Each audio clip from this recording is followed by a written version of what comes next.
Le Corbeau, c'est le deuxième film que réalise Henri-Georges Clouzot, donc en 1943 sous l'occupation. Et c'est un film dans lequel il affirme des choses que sa première réalisation, L'Assassin habite au 21, avait déjà très fortement fait éclater, c'est-à-dire une personnalité d'auteur très forte, notamment des images qui lui sont directement inspirées par l'expressionnisme allemand et les cinéastes qu'il a eu l'occasion de rencontrer, de découvrir lorsqu'il a travaillé à Berlin. Et donc Le Corbeau, pour cette raison, est un film qui est travaillé vraiment par le contraste, comme l'était L'Assassin habite au 21, qui était selon Clouzot un pur exercice de style. Les ombres sont d'une importance capitale dans le film, et d'autant plus que Clouzot y affirme le thème de l'ambiguïté morale, de cette ambiguïté entre ombre et lumière, de façon très forte. Dès les premières réécritures du pré-scénario qu'avait écrit Louis Chavance, ce thème de l'ambiguïté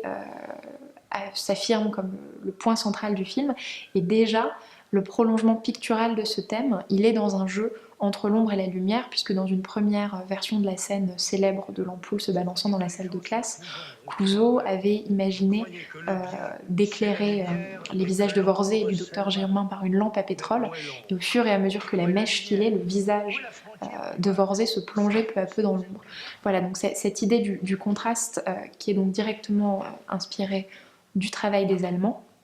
et des techniciens français qui avaient travaillé au contact des techniciens allemands et qui étaient nombreux à l'époque dans les studios, s'affirme vraiment dans Le Corbeau. On a notamment une scène très, très belle et qui en rappelle une autre de L'Assassin habite au 21, où Vorzay, prenant congé de Germain, descend l'escalier, où il n'apparaît plus que sous la forme d'une ombre projetée sur le mur, ombre qui dit à la fois la duplicité du personnage et qui livre d'emblée un indice de sa culpabilité. Vraiment, tout passe par l'image, tout comme dans L'Assassin habite au 21. Dans la scène d'interrogatoire de Noël Roquevert, on a cette ombre immense qui s'élève, qui s'étire derrière lui sur le mur et qui est à la fois un indice du caractère noir du personnage et de ce dédoublement de l'assassin qui sera révélé en termes de scénario. Et Le Corbeau est très fort pour cette raison. Et il y a notamment des séquences extrêmement inventives qui s'inspirent complètement du film que Clouzot préférait parmi ceux des expressionnistes allemands, à savoir Le Dernier des Hommes de Friedrich Murnau. Et notamment cette scène absolument incroyable de fuite de l'infirmière de Marie Corbin dans les rues de Saint-Robin, qui est faite de perspectives complètement décadrées, d'un son qui est très épais, très étouffant, qui a été conçu vraiment par William Sivell, l'ingénieur du son avec lequel Clouzot a fait l'ensemble de sa réalisation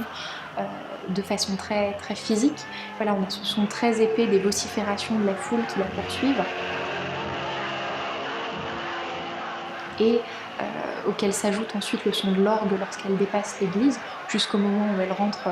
chez elle et où ces sons deviennent plus aigus, plus présents, plus immédiatement physiques. Ce jeu entre un son qui est très fort, très violent, et un vide complet de l'image, puisqu'on voit l'infirmière fuir dans des rues désertes, avec un travail très, très précis qu'a fait Clouzot sur le repérage des ombres à chaque heure de la journée pour avoir vraiment des images très, très découpées, très géométriques. Entre cette épure de l'image et cette présence très forte du son, il y a un décalage qui crée véritablement une atmosphère presque fantastique dans cette fuite de l'infirmière et qui doit tout en fait à des techniques pures de cinéma, à la fois de son, d'image et de montage. Et ce qui est intéressant, c'est que donc tout ce travail plastique qui est dû à l'expressionnisme n'est absolument pas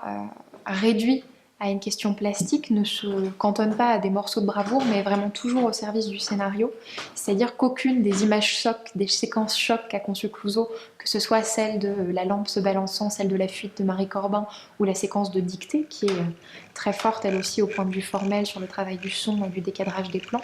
l'ensemble de ces séquences ne valent jamais pour elles-mêmes, mais elles mettent toujours en mouvement l'action et la psychologie des personnages. Il y a cette porosité permanente entre ce qui est plastique et ce qui relève plutôt du thématique, du scénaristique, et qui fait que le film ne se fige jamais dans une forme et que l'inspiration expressionniste ne s'affirme pas précisément comme un hommage ou comme une forme de soumission à un héritage esthétique, mais est perpétuellement réactivé et évident dans sa réalisation, et Clouzot avait un principe qui était directeur, c'était l'efficacité. Et l'efficacité, c'est celle de l'action, c'est l'efficacité dramatique, et le plastique est entièrement au service de ça.